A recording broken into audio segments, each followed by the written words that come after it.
Um, so again, pretty deep into it, and I figured that I would talk about just one thing that got me into it. You know,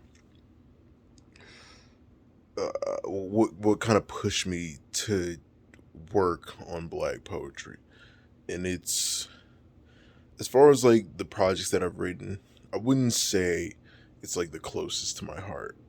Um, I like it, and I've gotten a decent amount of like good feedback on it, and I like where it goes to, and it explores a few things, you know, storytelling, especially action storytelling, that I feel like doesn't get delved into a lot, and that's what when you have like a likable villain, not like likable as like they're fun, enjoyable, but likable as in like the person themselves is like somebody that you could see people just like wanting to be around when they don't know their more monstrous qualities. So like that's something I want to work on because the most terrifying villains to me are the ones that could sit next to you, you could shoot the shit with for hours and not even know you were in danger the whole time. Um, but more than that, just because there's a lot of frustrations when it comes to like the pre-production. Like I'd say, out of all the things that I've ever done, like filmmaking is definitely, by and large, the most frustrating thing. And um, you gotta know if you love it. You really do. And I do. I straight up just love filmmaking. I'll take every headache that comes along with it if it means I could do more of it. And it's only so that there's a saying that comes to mind. It's like just just follow your dreams, just do it, and that's something that's super easy to say when you don't have responsibilities to yourself, to other people, and things like that.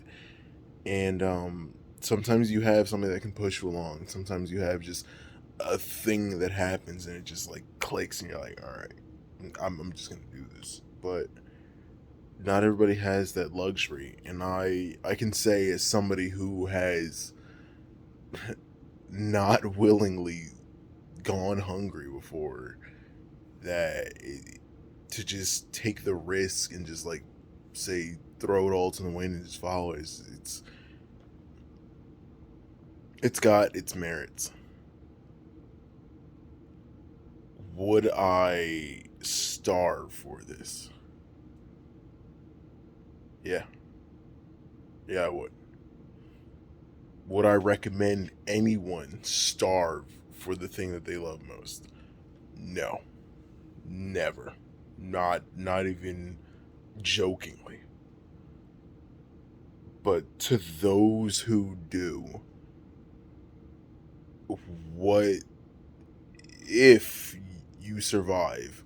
What survives inside of you? You're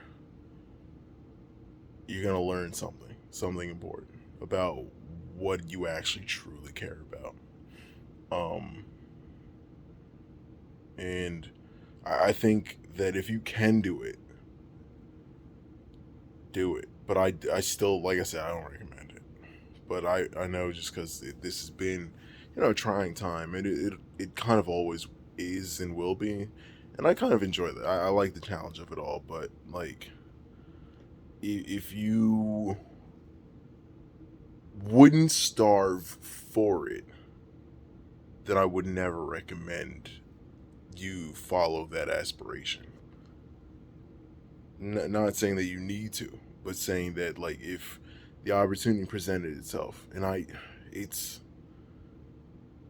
starving is a hard thing, but I'd say if you have experience and you know that you would do it again for this, if you would go through the not even necessarily that it has to be starving, but if you would go through the worst of what you've experienced to continue doing what you love, then you really love it. And if you don't, then if you wouldn't, rather then you don't really love it. And that's fine. Like, if you want to make films but you don't want to, fully invest everything, that's fine. It's You can do this as a hobby. Like, it's you're allowed to live your best life. But for everybody that does it, it can get tough. So, that's deep introspective. Yeah. Positive note, just got out of a hot tub. Hot tubs are fun. So, fight for it. Go for that dream. Starve if you need. Get into a hot tub. Definitely step 3 you're going to want to take to heart. Yeah, no. Honestly, fuck the first 2 steps. Well, step 3. See what comes off of there.